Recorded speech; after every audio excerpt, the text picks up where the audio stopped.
I was an engineer in the energy sector for 15 years, and afterwards I became an MP.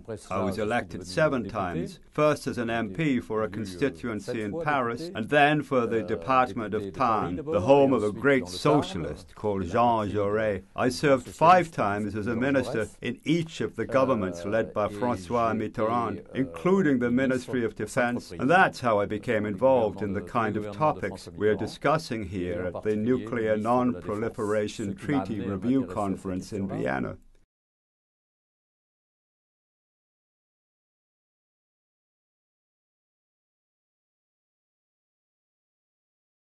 Alors c'est très particulier, c'est une anecdote. Je faisais mon service militaire. It's really an anecdote. I was doing my military service, and since I had attended the École Polytechnique, I was serving as an officer at the Ministry of Defense in Paris, in the section known as the Operational Army Service. One day, the colonel there received a telephone call and was asked to connect to the French president, General Charles de Gaulle, with the Nuclear Arms Operational Center. This was the first time it had happened, and the colonel was too afraid to take the phone. So I spoke to General de Gaulle instead, very briefly, to pass on a nuclear order. That made a big impression on me. What had an even greater impact on me was when another officer, who was the son of General de Gaulle and doing his military service at the same time as me, asked me how many people would die if an atomic bomb was dropped on, I think it was the city of Kiev. I spent a day calculating the numbers and told him that it would result in around 500,000 deaths. He replied, "Oh, that's not very many. I thought it would be more than that." I remember that very vividly. It made a lasting impression on me.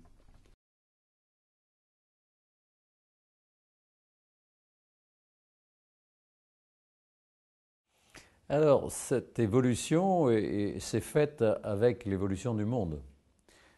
This transition came with the evolution of the world. Before 1989, at the fall of the Berlin Wall, there was the Eastern Bloc and the Western Bloc. Nuclear arms were considered to be a deterrent of East against West and West against East. And the two blocs launched a crazy arms race so that between 1945, the time of the first nuclear explosions over Hiroshima and Nagasaki, and let's say 1994 to 1995, the number of nuclear weapons increased from 0 to almost 75,000. The main players, the United States and the Soviet Union, were willing to reduce their stockpiles, although this was never translated into action, and to introduce control systems such as a system to prohibit nuclear tests. There was also the Nuclear Non-Proliferation Treaty, but despite all of this, there was a dreadful arms race. At that time, I was the Minister of Defense, and France had deterrence forces. I was the minister, and I had to apply the rules. But at the same time, I was questioning everything. And President François Mitterrand was asking himself the same questions, particularly with regard to tactical or sub-strategic weapons, which were very much the topic of conversation at that time, because they are expensive, dangerous, and of no military use.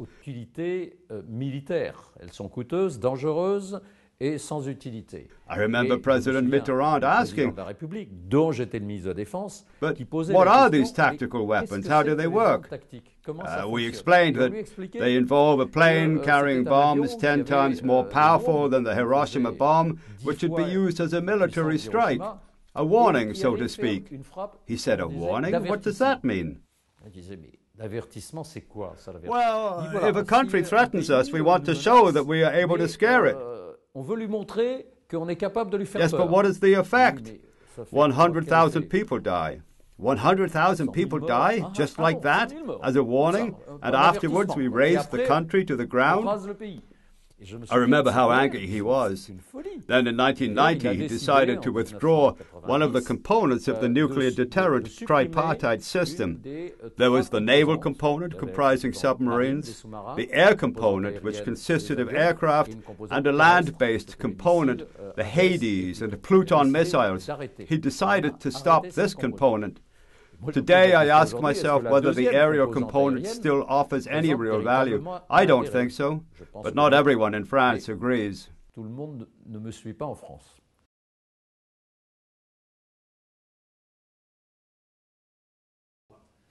C'est tout simple, c'est-à-dire qu'un pays qui n'a pas... If a country does not have nuclear weapons but is producing fission materials for civil purposes, and it wants to have nuclear weapon capabilities, it needs to conduct tests.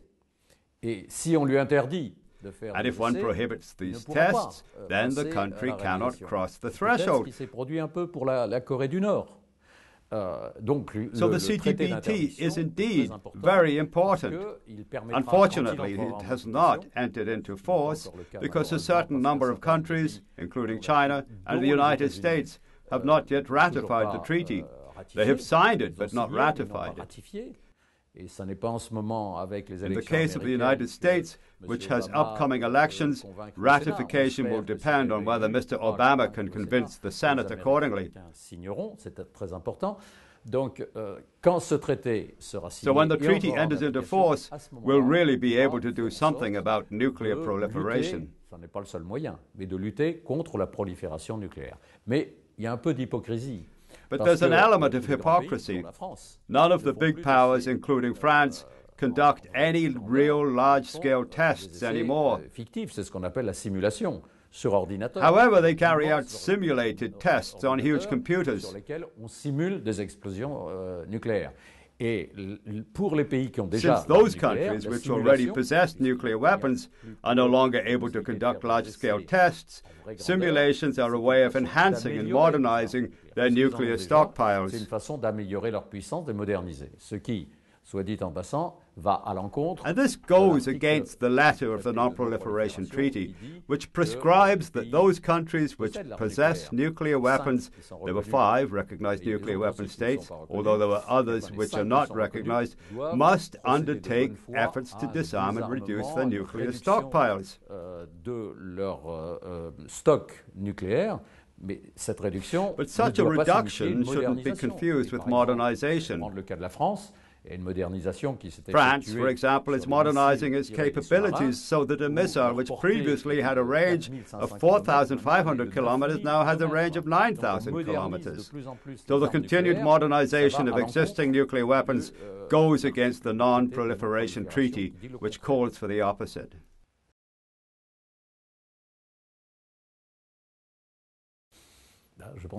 I think that the big countries have to lead by example. I'm thinking of China and the United States in particular. But the difficulty is that a certain number of states, which are not signatories of the NPT, continue to play a game that the international community fails to condemn sufficiently, in my opinion. New carriers have been tested, and when India and Pakistan tested new missiles, I didn't hear much criticism. I even know that France is selling an aircraft to India that is capable of carrying a nuclear bomb. That is extremely alarming.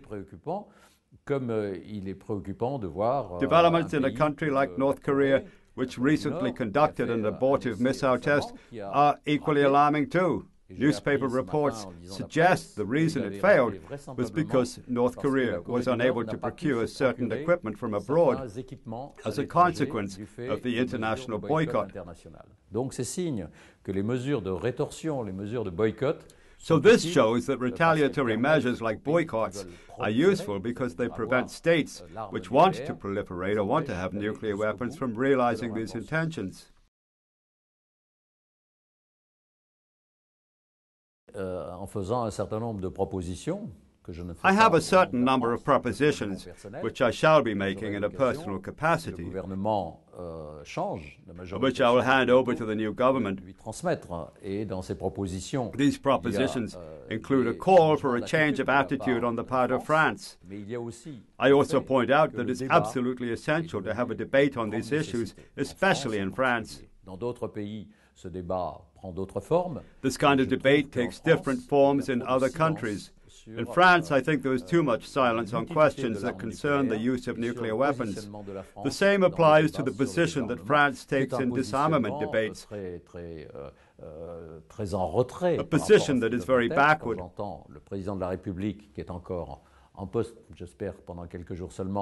I'm thinking of President Sarkozy's reaction to Mr. Obama's speech in Prague when he called for a nuclear weapon-free world. Mr. Sarkozy's only response was to say that this was the virtual world and that the real world was something else. That was a very negative reaction, and France has to change its attitude towards such matters.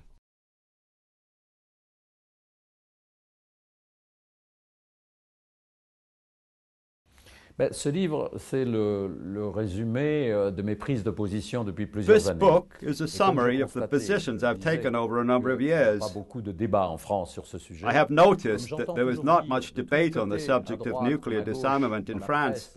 But I always hear that there's a consensus across the political spectrum and that the media and the French population all support the notion that nuclear weapons enable France to be in the big league.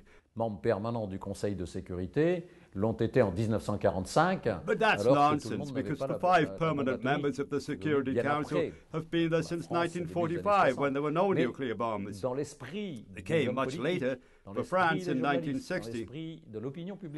But there is a consensus among politicians, journalists, and the French public that we are a great public because we have nuclear weapons and they will protect us from every kind of danger. That is a stupid attitude, I think. I'm in favor of a real debate, and I've come up with several avenues worth exploring for those who like debating. We need political debates, media debates, a real public debate. That way we can determine the best way to preserve world peace and to establish what the UN calls a culture of peace. Something that is, for example, promoted by the network of the Mayors for Peace, of which I am a member.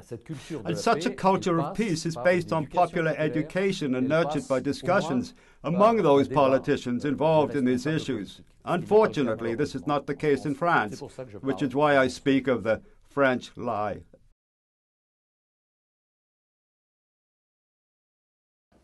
I hope that this day will come as soon as possible, but I also realize that we should not be naive. We cannot just decide on the day that 22,000 nuclear warheads are going to disappear. We've managed to reduce the number of nuclear weapons since the end of the Cold War from 65,000 to 22,000, which is good, but we have to get to zero as quickly as possible. That's what the Global Zero movement, to which I belong, believes in, and it also explains the different stages we'll go through before we reach zero. Finally, I don't like the expression one day, because it reminds me of a quote by the economist John Maynard Keynes, who said, "I don't like the long term because in the long term we are all dead."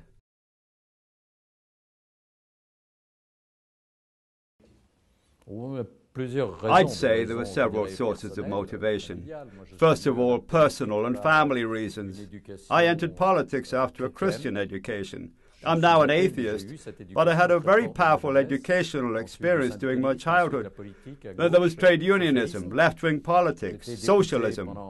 For many years, I was an MP in a region that was the home of Jean Jaurès, who died on July the 31st, 1914, on the eve of the First World War.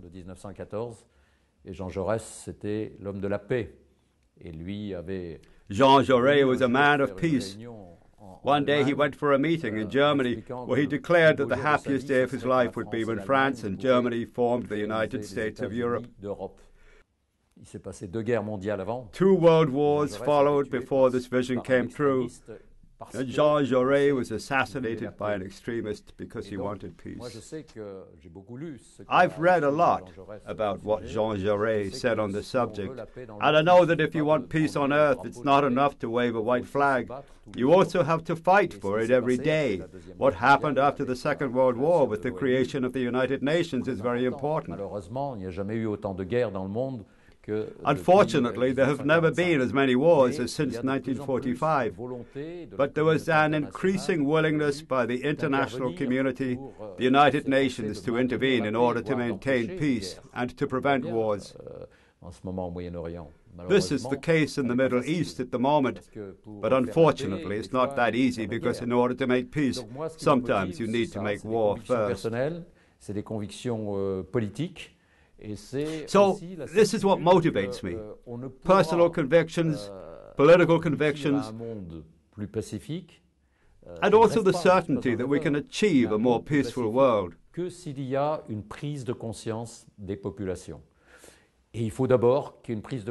of all, the politicians in charge need to be made aware that there's still a lot of work to do. It's not only the work of diplomats or of big international conferences, but more a daily task towards establishing a culture of peace. So this is what motivates me. And that is why I wrote this book, and that's also why I'm in Vienna for the preparatory commission of the NPT. Je vous l'offre.